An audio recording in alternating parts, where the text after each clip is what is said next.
Hello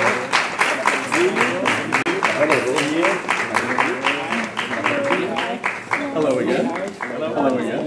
Hello again. Hello again. Hello again. Hello again.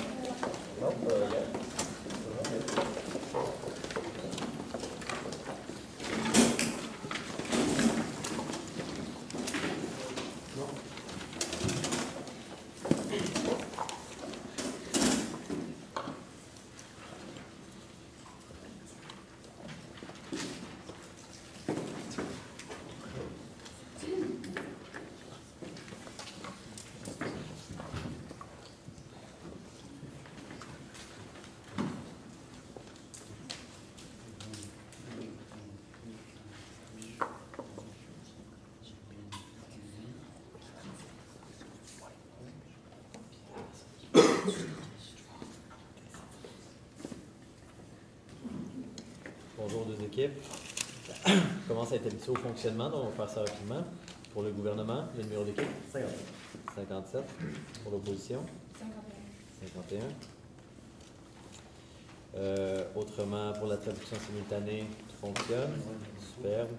Pour les règles de décorum, je pense qu'on l'a répété maintenant, c'est clair pour tout le monde. Pour le temps, mademoiselle va, pour le principe, vous montrer une fois de plus comment fonctionne. OK, donc comme tout à l'heure, dans le fond, 30 secondes après que vous ayez commencé à parler, je vais sonner la cloche pour dire que le temps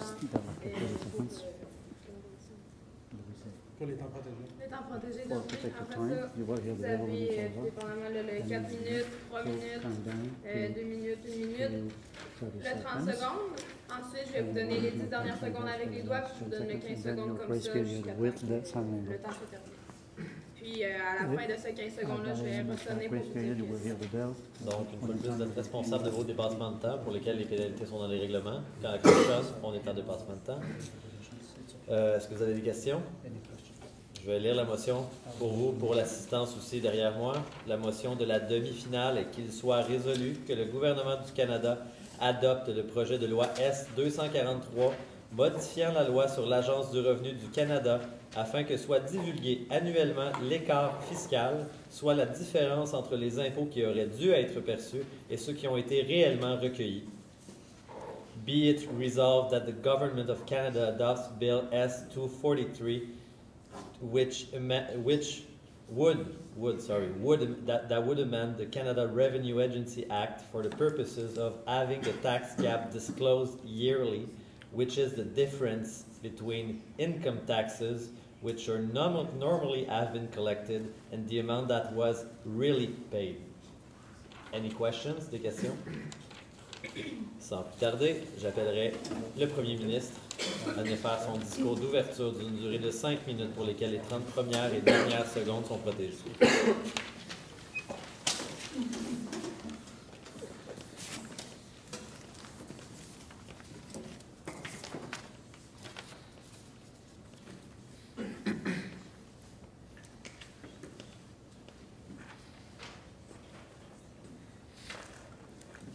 Monsieur le Président, tous les citoyens doivent faire leur part.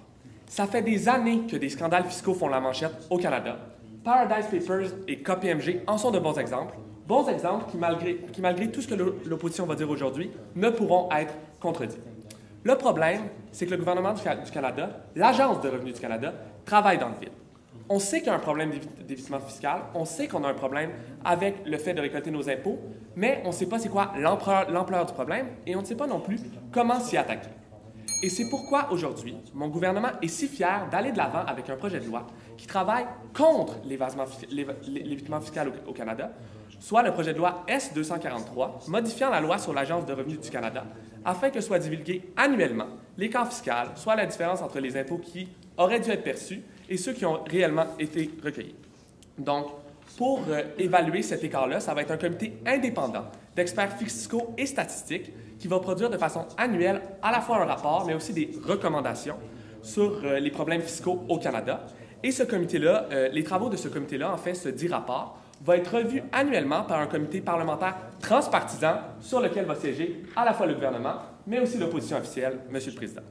Ma collègue ira davantage en détail aujourd'hui avec plus de détails sur la mise en œuvre de notre projet de loi. Donc, on est fiers au gouvernement aujourd'hui d'aller de l'avant avec ce projet pour 4 raisons principales, 4 arguments forts Le premier étant de mettre la lumière sur la réalité fiscale du Canada. Le deuxième étant de donner à l'ARC les outils de travail nécessaires pour qu'elle puisse remplir son mandat. Le troisième étant de travailler pour la justice fiscale au Canada, une valeur très importante. Et le quatrième, qui sera présenté par ma collègue, sera de réduire les problèmes fiscaux en introduisant de nouveaux moyens technologiques. Donc, Monsieur le Président, je vais de l'avant avec notre premier argument, soit de mettre la lumière sur la réalité fiscale au Canada. En ce moment, pour nous, le gouvernement, c'est clair, l'Agence du revenu du Canada avance dans le brouillard en matière d'évitement fiscal. On ne sait pas exactement c'est quoi l'ampleur de l'évitement fiscal au Canada. Différents experts l'évaluent entre 8 et 50 milliards. Simplement le fait que les experts l'évaluent avec une telle disproportion, en fait, de 8 à 50 milliards, explique en fait qu'il est nécessaire d'avoir un comité qui produit un rapport pour savoir à quel point il y a des problèmes fiscaux au Canada. Quand on parle d'écart fiscal entre ce qui est perçu et ce qui devrait être perçu, ça comprend notamment les erreurs, également l'évitement fiscal, mais aussi l'économie souterraine. Et au Canada, les plus récentes études nous disent que l'économie souterraine représente de 15 à 35 de notre économie. Donc, c'est des chiffres aussi qui sont amenés à être sous-estimés. Donc, c'est extrêmement important d'agir là-dessus parce qu'il y a une grosse part de notre économie, une grosse part de nos impôts qui ne sont pas récoltés et les citoyens ont le droit d'avoir ces fonds-là pour subventionner leurs services publics, Monsieur le Président. Notre deuxième argument, c'est de pourvoir l'ARC de nouveaux outils de travail. En ce moment, l'ARC ne peut pas faire une lutte efficace contre les évasions fiscales. J'ai parlé de KPMG, j'ai parlé de Paradise Papers, mais de l'évasion fiscale, il y en a beaucoup et on n'en entend pas assez parler. En ce moment, c'est les journalistes qui font le travail parce que l'ARC n'a pas les moyens de le faire et c'est pourquoi on va de l'avant avec ce projet de loi-là aujourd'hui. Notre projet de loi, en fait, il va permettre à l'ARC d'utiliser moins de ressources pour aller chercher plus de revenus. Donc oui, ça va coûter de l'argent, ma collègue va vous l'expliquer, mais on va pouvoir aller chercher beaucoup d'argent qui est non perçu en ce moment, ce qui est donc une mesure extrêmement efficace. Et comme Premier ministre, Monsieur le Président, je n'accepte pas qu'en 2018, l'évasion fiscale, ça existe encore au Canada. Pour moi, c'est un non-sens.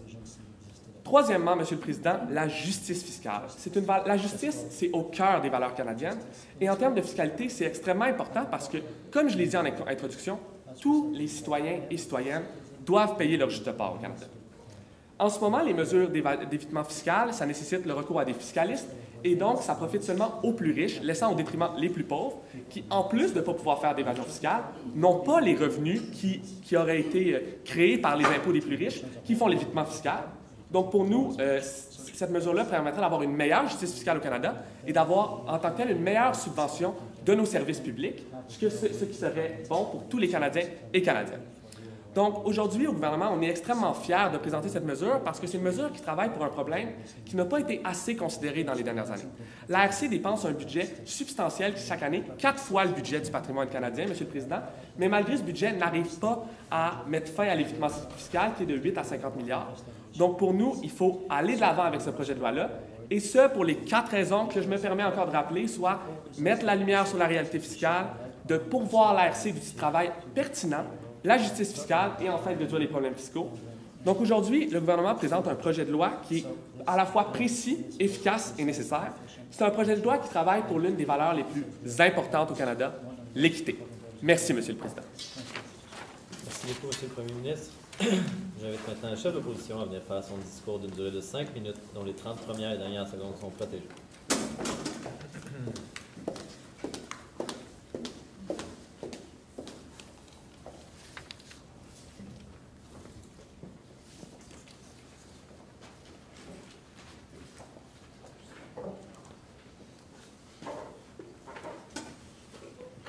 Thank you, Mr. Speaker.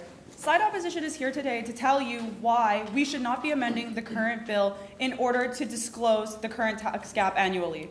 The purpose of this motion is to resolve the tax gap. The reasons why this would be done is basically to resolve the tax gap. And Mr. Speaker, we on side opposition believe that by disclosing the tax gap annually will actually have no impact on taxpayers deciding whether or not to pay their taxes. And what we're going to do for you today, Mr. Speaker, is I'm going to present to you 3 arguments, and we're also going to go into some refutation on things that we've heard coming out of side government thus far. So the first thing that side government comes up and says is that it's going to help shed light on our current economic climate in terms of where our taxes are and who doesn't pay their taxes. And they come up here and they say that we don't know what is out there and who pays their taxes and who doesn't. And by releasing the tax gap, it'll help taxpayers know this information. Mr. Speaker, We on side opposition are firmly on transparency, and this information is accessible to anyone who wishes. So by us not disclosing it, it does not mean that this information is private. If a taxpayer wishes to know the tax gap, then they are allowed to request this information to gain it. It is not against our policy to release this information, and that was why this information is available. They also come up and say that CRA does not have the resources to do this, and this is why the newspapers are digging into this information more than CRA. Mr. Speaker, if CRA does not have the resources, government is not trusting in CRA. This is why they're here. This is their job. They are the experts in the field. They know what they're doing. Why would we doubt them in any way by doing this? By trying to disclose this information, we are saying that CRA is incapable of doing their job, and we are forcing this on them. Finally, they come up and they want to talk about financial justice. Everyone has to pay their taxes. Yes, Mr. Speaker, everyone has to pay their taxes. But we see on side opposition that there is no value in disclosing this information and that it will have no benefit on the taxpayers, because those who already pay their taxes, it's not going to have any impact on them. And to those who don't pay their taxes, they're just going to see this information. There is no incentive behind it to really get them moving. And this brings me into my first argument, which is a political argument, Mr. Speaker. By disclosing this information, it in turn allows the taxpayers to lose confidence in CRA and in government. It shows that they're no longer able to do their job, and it shows that their system is no longer effective. Mr. Speaker, the current system is very effective in determining where the flaws are in terms of people who do not pay their taxes. CRA every 3 years creates an underground economy strategy to help determine where their weak spots are and who and what sectors need to be looked at in determining who does and does not pay their taxes. Mr. Speaker, this is an unrealistic use of taxpayer money to create a committee that they want to do, and then in turn use this money, the taxpayers' money that they are now contributing, to create a new committee that is going to help figure out who doesn't pay their taxes. That is a waste of taxpayer money and can be allocated to better projects. Mr. Speaker, this brings me to the second argument, which is another political argument. CRA is actively looking into alternatives. It is in CRA's mandate. The Minister of Revenue has clearly stated that there is a tax gap and that they are actively working to resolve it. However, every 3 years when they decide to create the new under-economy strategy, they look and they do studies to determine which methods are going to be most effective. Every time it comes up the same way.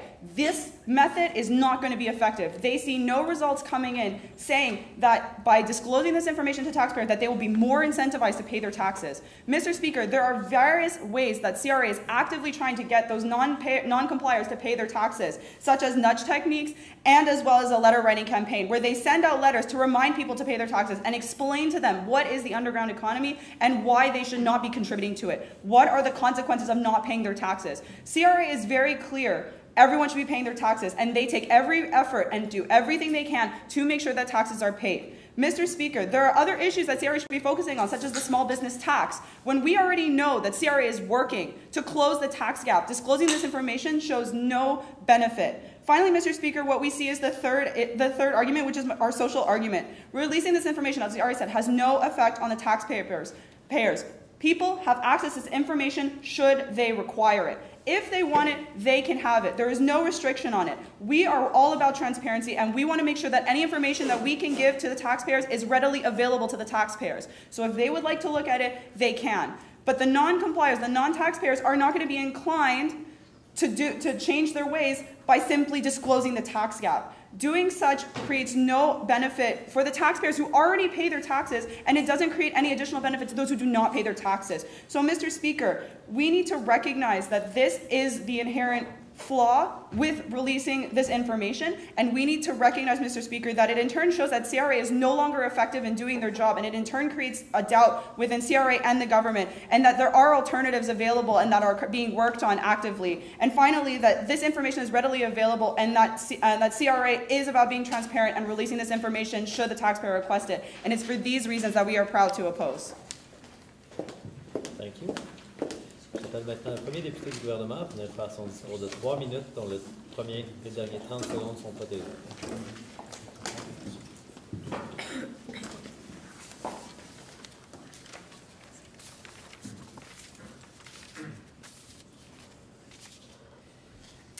Merci, Monsieur le Président. Le gouvernement veut aujourd'hui remédier à 3 grandes problématiques fiscales de notre pays: les erreurs, l'évitement et l'économie souterraine. De plus, le gouvernement du Canada ne veut pas être trop tard à la soupe face aux autres pays qui prennent déjà en compte cette problématique majeure, ce problème d'équité. Par notre quatrième argument, nous prouvons que le gouvernement, avec ce projet de loi, va réduire les problèmes fiscaux. Avec les informations qui seront disponibles, nous allons réduire les pratiques douteuses. Il y aura moins de place pour se cacher.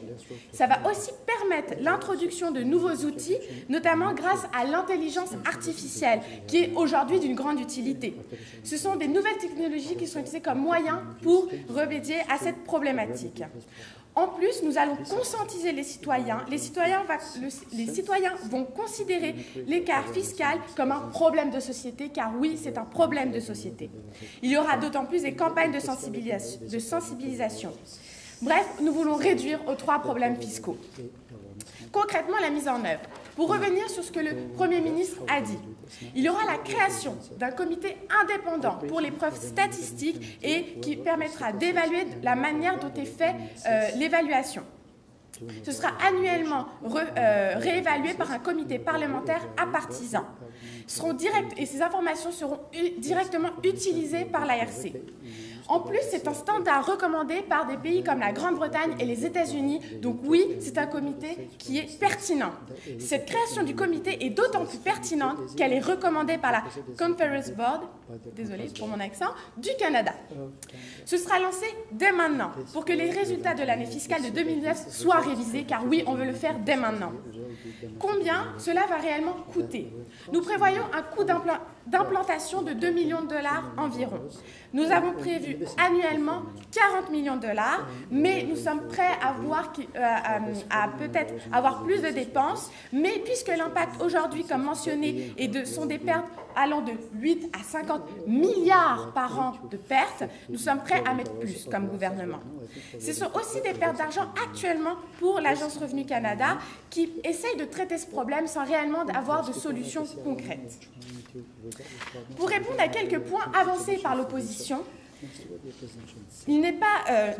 aujourd'hui, il n'est pas disponible de manière indépendante ces informations, car ce sont des journalistes qui le font. Maintenant, ce sera un comité, ce sera donc de manière indépendante. En plus, l'opposition se mélange entre ce qui est déclaré et ce qui est perçu par l'ARC. Et ceci va permettre de mieux le comprendre pour mieux s'y attaquer. Bref, avec cette motion, nous aurons un Canada plus juste pour les contribuables et un moyen de se préparer aux pertes fiscales qui sont intolérantes. L'inaction n'est pas une solution, c'est une motion précise, efficace et nécessaire. Merci. Je vais maintenant le premier député de l'opposition à venir faire son discours de 3 minutes pour lequel les 30 premières et dernières secondes sont protégées.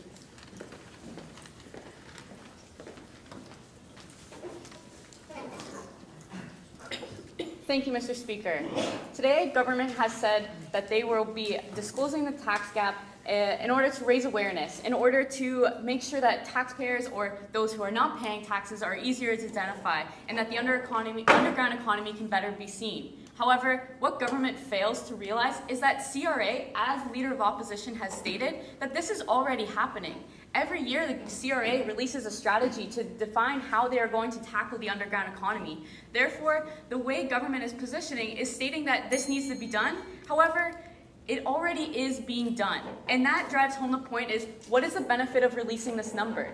Is it really going to help raise awareness for taxpayers, even though they're the ones that are paying their taxes? If anything, like Leader of Opposition stated, it was going to lose confidence in CRA. CRA is already taking the steps necessary to identify that these are issues and that there are issues available. Nobody is perfect, including CRA, but they reevaluate their necessities and their tools and their resources year to year to make sure that they are identifying key problems and key issues that need to be addressed.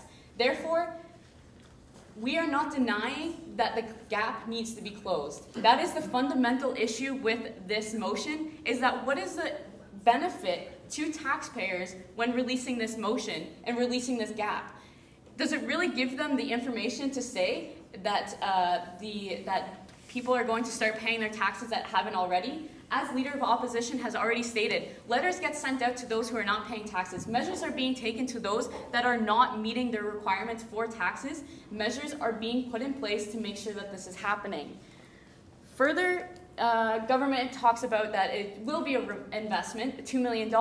However, we are already running a deficit of $20 billion, and we do have a great amount of debt. Therefore, why are we investing in something that we as opposition believe is not really necessary because these measures are already be taken?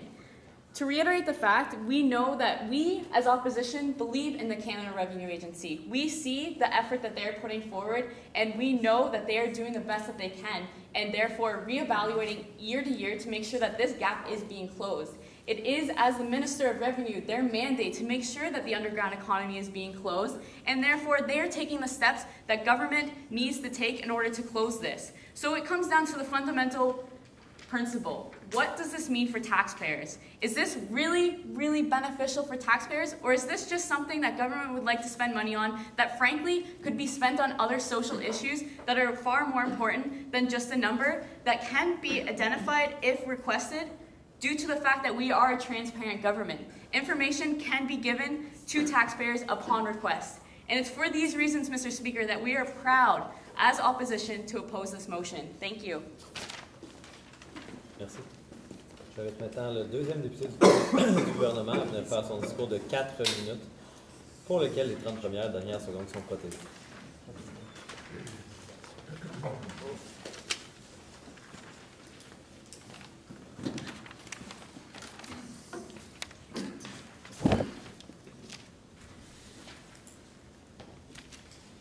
Merci, Monsieur le Président, mes chers collègues à l'opposition, mes chers collègues au gouvernement. Le projet de loi qu'on vous présente aujourd'hui est un projet de loi qui est précis, efficace et nécessaire. Précis parce qu'il cible un problème dans lequel en ce moment on a seulement des estimés, Monsieur le Président. On avance à l'aveuglette, on veut des vrais chiffres pour adresser les vrais problèmes. Efficace parce qu'il permet un impact réel sur les contribuables et de faire en sorte qu'ils payent tous leur juste part. Et nécessaire parce qu'on veut rétablir une injustice cruciale qui se passe en ce moment entre les contribuables et de faire en sorte que tout le monde puisse bénéficier d'un système qui est juste. Je vais d'abord passer à la réfutation des arguments qui nous ont été présentés à l'opposition et je vais revenir avec nos arguments. D'abord, leur premier argument était la perte de confiance envers l'ARC qui faisait en sorte que les contribuables allaient perdre cette confiance. Eh bien, en fait, au contraire, les citoyens vont regagner de la confiance parce qu'ils vont voir que l'ARC et le gouvernement s'adressent au vrai problème, un problème que tout le monde veut qu'on s'attaque depuis plusieurs années. On va enfin voir qu'on ne se cache pas derrière des faux semblants ou des excuses. On adresse les vrais problèmes et on fait des vraies mesures pour pouvoir commencer à comprendre leurs mécanismes et trouver des solutions. Ils ont ensuite vraiment insisté sur le fait que c'était une perte d'argent, que le gouvernement allait même s'endetter. Ils ont vraiment extravolé ça. Ils ont essayé de nous faire peur, Monsieur le Président. Mais en fait, la réalité, c'est qu'ils veulent pas, ils nient le fait qu'avec tout l'argent qu'on peut récupérer, c'est un projet qui va pouvoir bénéficier à la société canadienne, qui va pouvoir amener des nouveaux revenus à chaque année et ça va largement compenser les coûts d'implantation, Monsieur le Président. Ils ont par la suite insisté qu'il y avait d'autres alternatives et ils ont insisté vraiment sur le fait qu'à chaque année, il y avait l'ARC et d'autres organisations se mettaient d'accord sur des méthodes d'implantation et tout ça. Et bien la question que je leur pose, c'est pourquoi ce n'est pas efficace, Monsieur le Président? Ce n'est pas efficace parce qu'en ce moment, comme le Premier ministre l'a dit, il y a encore entre 8 et 50 milliards qui nous échappent, Monsieur le Président. Donc, avec cette nouvelle méthode-là, on veut changer les choses qui se font présentement parce qu'elles ne sont clairement pas efficaces. Alors, arrêtez de nous reprocher qu'on ne veut pas utiliser les mêmes méthodes ne fonctionnent pas, on en propose une nouvelle. Et ensuite, ils ont signifié qu'il y avait aussi l'alternative d'envoyer des lettres à chaque contribuable, leur rappeler, faire de la sensibilisation. Ça revient à notre quatrième argument qu'on a stipulé qu'on voulait faire de la sensibilisation aussi, mais de la sensibilisation encore plus efficace maintenant qu'on va avoir des vraies données à adresser aux citoyens et pas seulement leur dire « attention, faites attention à ci ou à ça », on va pouvoir vraiment être précis là-dessus. Leur troisième argument, c'était le fait qu'on n'a pas d'impact, que le projet de loi ne va pas vraiment affecter la situation au Canada. Là-dessus, je leur dirais que le Conference Board a même recommandé d'implanter un système comme celui-ci pour vraiment permettre, encore une fois, d'avoir des vraies données sur la situation. Et ensuite, ils ont dit que ces données-là sont déjà disponibles, que les personnes pourraient le faire eux-mêmes. Mais d'abord, les données ne sont pas disponibles. Et de plus, même s'ils le seraient, c'est pas tout le monde qui est expert en fiscalité, donc c'est vraiment quelque chose qui doit être pris au sérieux. On ne peut pas vraiment remettre à leurs mains quelque chose que le gouvernement et l'ARC doivent faire pour faire en sorte de vraiment avoir une meilleure vue d'ensemble sur le problème. Parce que ça aussi, c'est une reproche qui nous a été faite, c'est qu'il y a déjà des méthodes qui sont déjà ciblées, mais c'est des méthodes qui ciblent certains projets précis ou certaines choses précises. Avec ça, on va avoir une vision globale, une vision externe qui va nous permettre d'affronter le problème, de prendre le problème à bras le corps et de vraiment réaliser des réels impacts sur le système fiscal au Canada. Alors, pour rappeler nos arguments rapidement, on a permis de mettre la lumière sur la réalité fiscale du Canada, on a permis de donner des outils de travail supplémentaires à l'ARC, à qui on fait totalement confiance et qui sont complètement en mesure de le faire, mais qui ont besoin de ressources supplémentaires. Et on a permis de rétablir la justice fiscale entre les citoyens et de faire en sorte que tout le monde paie sa juste part. Et ensuite, on a aussi réduit, ça va permettre de réduire les problèmes fiscaux au Canada. Alors, pour toutes ces raisons, Monsieur le Président, pour permettre un Canada plus juste, plus équitable, je vous demande d'adopter cette motion. Merci, monsieur. Merci beaucoup, Monsieur le député. Je vais mettre maintenant le deuxième député d'opposition. Ça venait faire son discours de 4 minutes. Donc, les 30 premières et dernières secondes sont prêtes.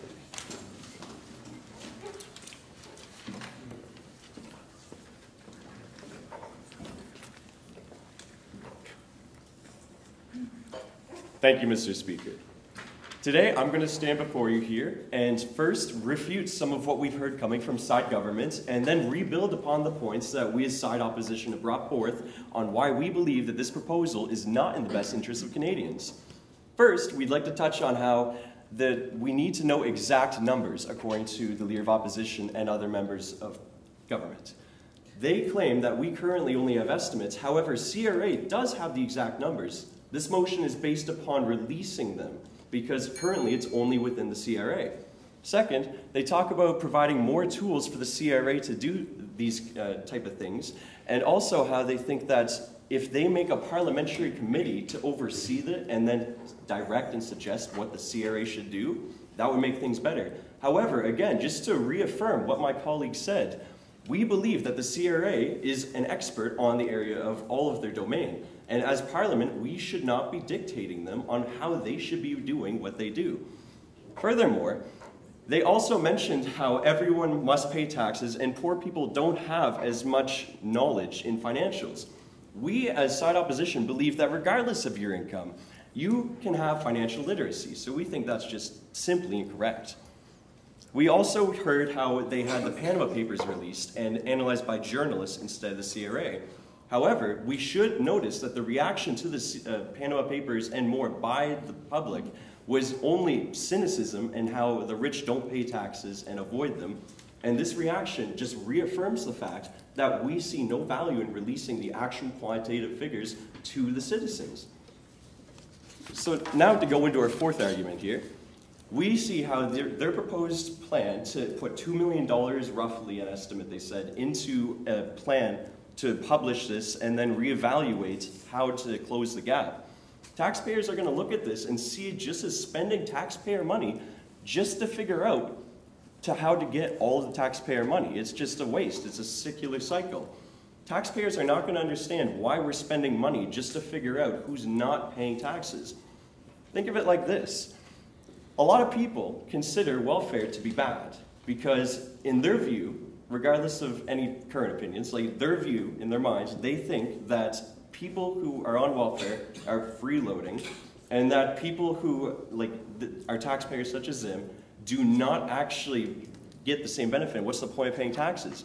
If we're blowing more money here just to figure out how we're going to figure out the gap between the income tax we're owed and paid, they're going to further see the cynicism, and they're just not going to believe in the system. Because the system they believe will be a failure, and they see no reason to pay taxes if no one else is. If we publish these figures, it's not going to make anyone actually come forth and pay more. We already have a lot more systems for that in place that are much more effective. As said earlier by my colleague, the CRA every 3 years makes a new plan, and this idea that's proposed today has been passed over time and time again because the CRA, who is the expert in this domain, sees zero value in releasing this to the public. What it's going to do is it's going to make the public, again, more cynical about paying taxes since, again, more people are dodging it, and in their mind, there's just no point to paying taxes since other people aren't as well. We believe, as side opposition, that it would be better to educate people on why they should pay taxes rather than educating them on the current existing tax gap, since that fundamentally is the way we actually solve this, because the whole idea behind our resolution boils down to resolving the income tax gap. So if we were to educate them better, we would see this gap close much more.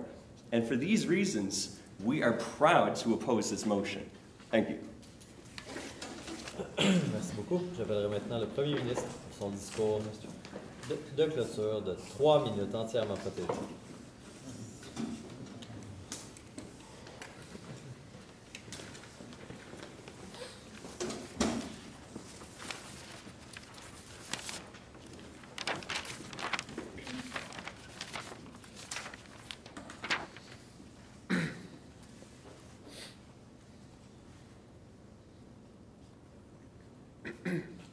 Monsieur le Président, l'opposition parle beaucoup, mais ne comprend pas la base du problème.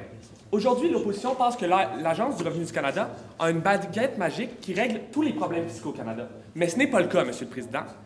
Clairement, aujourd'hui, dans ce débat, il y a un manque de compréhension du système fiscal canadien au niveau de l'opposition. Le deuxième député nous a dit que l'Agence du revenu du Canada connaissait déjà le montant précis de cet écart fiscal. Je vais informer l'opposition, non, l'ARC ne connaît pas ce montant. Le Conference Board du Canada a publié récemment un rapport pour dire que l'ARC ne connaissait pas ce montant et devrait mettre en place des moyens pour le connaître. Donc, est-ce que l'opposition contredit le Conference Board? Je ne sais pas, mais ça me semble inquiétant. Deuxièmement, l'opposition nous a parlé de des coûts de 2 millions par année. J'invite l'opposition à écouter parce que les coûts, c'est 30 millions par année. Au gouvernement, on est prêt à dépenser de manière audacieuse pour aller chercher plus d'argent parce qu'on pense qu'il y a beaucoup à faire en matière d'évitement fiscal au Canada, ce qui n'a pas du tout été compris par l'opposition aujourd'hui. On est d'accord d'investir davantage pour aller en chercher plus. On appelle ça un retour sur l'investissement, Monsieur le Président. Ensuite, on nous a parlé que notre projet de loi allait juste rendre le public plus cynique. Ce qui va rendre le public plus cynique, c'est la manière actuelle de fonctionner. C'est quand les journalistes trouvent des scandales fiscaux qui sont dévoilés au grand public à la télévision et qui minent la crédibilité de nos institutions. L'opposition s'est beaucoup portée à la défense de l'Agence du revenu du Canada, mais justement, ces scandales, comme celui de KPMG, comme celui de Paradise Papers, ça vient miner la crédibilité de l'ARC. Et pour nous, au gouvernement, c'est important de défendre nos institutions, c'est important d'en être fiers. Ce qu'on dit aujourd'hui, c'est pas que l'ARC est inefficace. On n'a jamais dit ça et on est fiers de notre agence de revenus. Ce qu'on dit, c'est que l'Agence du revenu du Canada n'a pas les moyens et n'est pas en mesure d'identifier la cible, n'est pas en mesure de comprendre qu'est-ce qu'elle doit attaquer, quels sont les problèmes. Oui, l'Agence du revenu du Canada publie une stratégie aux 3 ans, mais cette stratégie-là n'a pas de cible à attaquer directement parce que l'ARC n'a pas les chiffres, Monsieur le Président. Également, on nous a parlé d'éduquer, c'est ce que le deuxième député a dit. C'est quelque chose que l'on fait déjà au Canada et c'est quelque chose que l'opposition veut faire. On en a parlé d'éducation des citoyens, on a parlé de conscientisation des citoyens. Pour nous, c'est une mesure extrêmement importante. On est d'accord avec l'opposition là-dessus.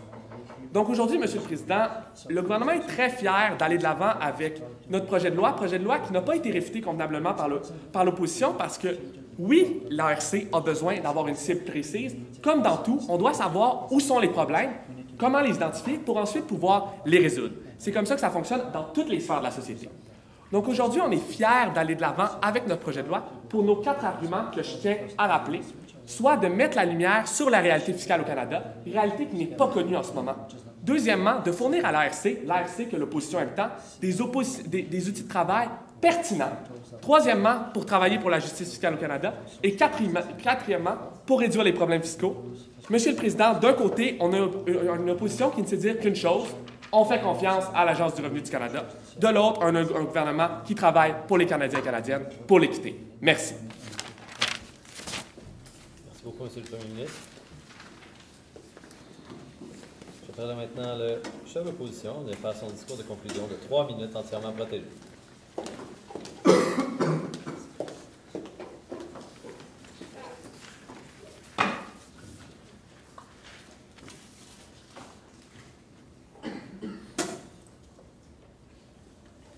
Thank you, Mr. Speaker. Both government and oppositions have brought to you reasons why we should and should not disclose the current tax gap. However, Mr. Speaker, what we're seeing is a misunderstanding on government side as to what the benefits truly are in releasing this tax gap. And what they fail to recognize is that they are actively undermining CRA and the job that they were tasked with. And what this boils down to is which system is more effective? Is it a system in which they simply disclose the numbers in the hope of incentivizing more taxpayers to pay their taxes? Or is it a system in which we want to find new and innovative ways to get taxpayers to pay their money? Mr. Speaker, we here on side opposition believe that finding new ways, actively finding ways to get taxpayers to pay their taxes is the better way to do this. And Mr. Speaker, what we're seeing is that government wants these targeted messages. They want to target the problems. When the underground economy strategy is created, that is its exact purpose. It has its targets, it has its purposes, it knows what it's going to do. The strategy is not the same every year, and it has changed because CRA actively recognizes what works and what doesn't and knows how to adapt the strategy to know what to target. When they create their techniques, if they want to write their letters, if they know who to target, they have to do the research for it. They cannot just haphazardly choose people without any sort of back knowledge. They need to do the research. They need to do the studies. It's all been done, Mr. Speaker. We should be focusing on education and not on simply just disclosing this information, which we've already mentioned is readily available at request. We are about transparency. We want this information available if they would like it. We want to make sure that we get to the root of the problem, resolving the tax gap. If this is the way that they believe that it'll resolve the tax gap, this is inherently false. We are going to see that it is not going to incentivize non-taxpayers to pay their taxes, and it is not going encouraging the taxpayers who already paid to pay further. They already contribute. They already do what they're supposed to. There is not going to be any benefit to this.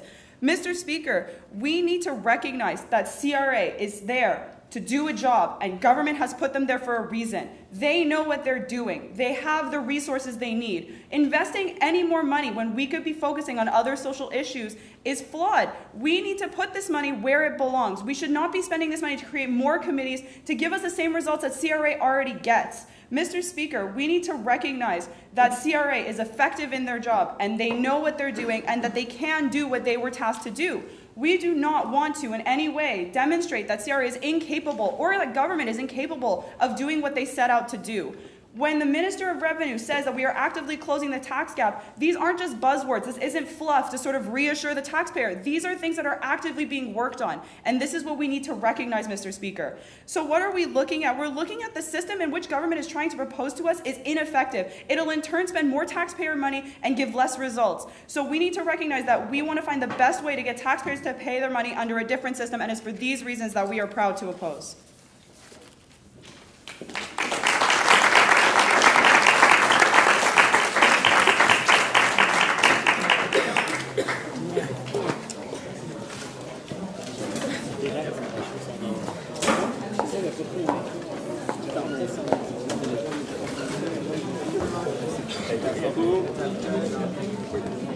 Japanese? The Japanese Thank you. Good job. Good job.